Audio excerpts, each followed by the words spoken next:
Viva Voz, com Vera Magalhães.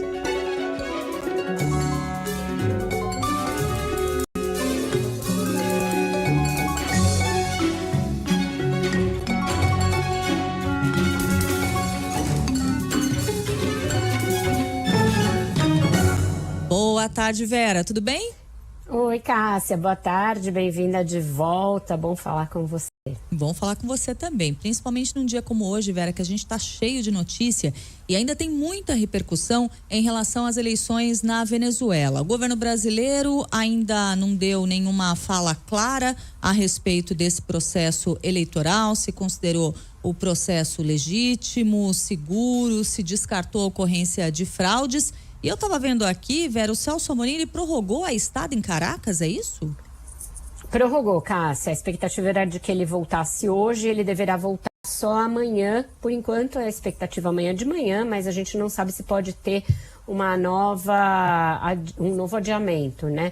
Isso porque ele está esperando para ver se o presidente do Conselho Nacional Eleitoral venezuelano, Elvis Amoroso, vai soltar os boletins de urna, né? Os dados desagregados, as atas desagregadas e que tenham ali sido objeto de análise pela oposição e por todos os fiscais das urnas, porque foi anunciada a vitória de Nicolás Maduro, apesar de a maioria das pesquisas, e principalmente as pesquisas independentes, apontarem para uma vantagem da oposição nos dias anteriores ao pleito, e ninguém divulgou os boletins de urna depois disso, o que leva a, de novo, uma suspeita grande de fraude, e essa tem sido a denúncia feita pela frente de oposição que se uniu em torno do candidato Edmundo Gonzalez e que diz que vai contestar o resultado, que não vai aceitá-lo.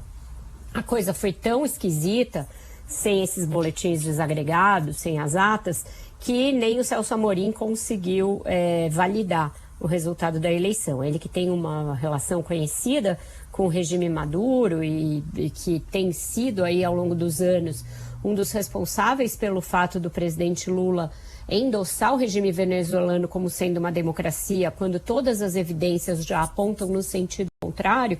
Ele diz que ele é amigo de César, mas que ele é mais cioso da transparência e que está à espera dos dados. Mas também não comprou o discurso de fraude. Ele está ali em cima de um muro, na expectativa de ter alguma informação extra. Ele vai se encontrar com representantes de entidades neutras aí, como o Instituto Carter, enviados da ONU, Centro Carter, né?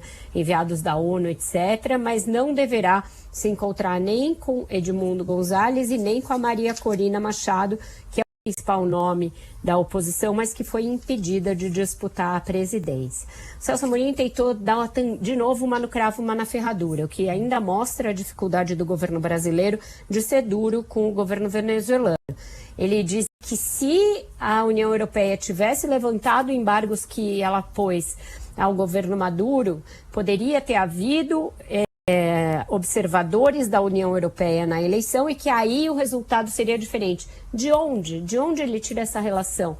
Como ele pode atestar que, havendo observadores da União Europeia lá, o Maduro mostraria os boletins de urna e de uma hora para outra toda a transparência seria feita? É um pensamento mágico.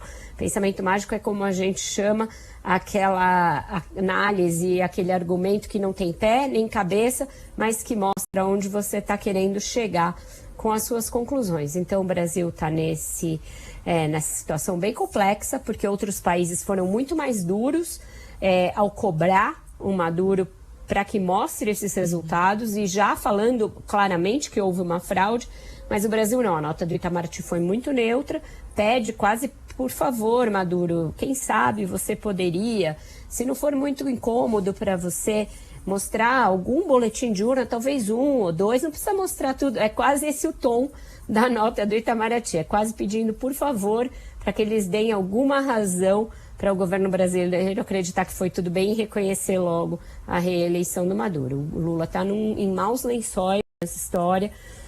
está se colocando numa situação aí complicada e mesmo assim sendo cobrado pelo Maduro. Ele está ali cobrando fortemente para que outros governos reconheçam sua vitória e se o Brasil não o fizer, vai receber algum tipo de cobrança mais enfática, como ele fez nas últimas semanas antes da eleição, Cássia. Pois é, fazendo essas cobranças ao mesmo tempo em que até pouquíssimos dias atrás estava questionando e mentindo sobre o nosso processo eleitoral, né, Vera?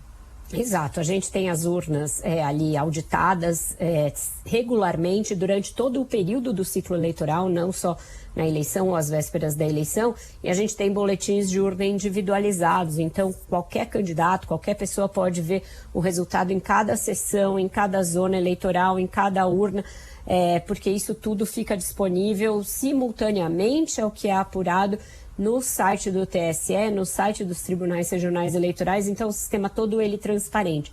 O que o Celso Amorim está dizendo? Não dá para fraudar a urna, mas precisa mostrar para ver se os boletins coincidem com o que está sendo anunciado. A gente não sabe se não dá para fraudar a urna, nunca foi feito ali um grande balanço do sistema venezuelano. E ainda que ele seja seguro, sem os boletins de urna, isso tem muito pouca validade. Então a gente vai aguardar as próximas horas. A nota do Itamaraty também é muito ingênua ao saudar que o processo foi pacífico, quando na verdade em várias cidades se localizaram incidentes de violência da Brigada Chavista e das forças de segurança e que ainda podem escalar para mais violência caso a oposição resista e o Maduro insista em dizer que ele foi vitorioso. Então, até nisso, a nota do Itamaraty foi ingênua e precipitada nesse caso. Vera Magalhães, muito obrigada pela análise. Voltamos a conversar amanhã. Até lá. Até lá, Cássia. Um ótimo jornal para você.